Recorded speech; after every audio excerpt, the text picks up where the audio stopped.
ব্যক্তির সাথে তর্ক করা মানে নিজের শরীরে নিজেই বিষ ঢুকানো। তর্ক করবেন তো মরবেন। তাই যথাসম্ভব মূর্খ ব্যক্তির থেকে দূরে থাকাই বাঞ্ছনীয়। মূর্খ মানুষের সাথে বিচরণ করা মানে আপনি আপনার আত্মার শান্তি নষ্ট করলেন, যা হয়তো কোনোদিনও আপনি আর ফিরে নাও পেতে পারেন। তাই সাবধান, সর্বদা মূর্খ ব্যক্তির থেকে দূরে থাকুন। মূর্খ ব্যক্তির প্রধান দৃষ্টান্ত হলো তারা জ্ঞান অর্জন করতে এবং পড়তে কোনো ক্রমেই আগ্রহী নন। তারা সর্বদা মানুষের কথা শুনেই জ্ঞান অর্জন করতে চায়, সেটা ভুল হোক আর সঠিক হোক।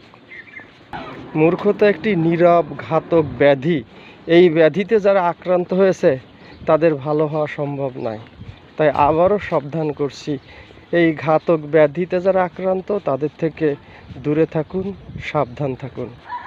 তাদের সাথে তর্ক করলে হয়তো আপনি আপনার জীবনটাকেও হারাতে পারেন। তাই তাদের সাথে তর্ক করা এবং তাদের সংস্পর্শে না আসাই ভালো। বাস্তবতার নিরীক্ষে আপনি বই পড়ুন, নীরব থাকুন।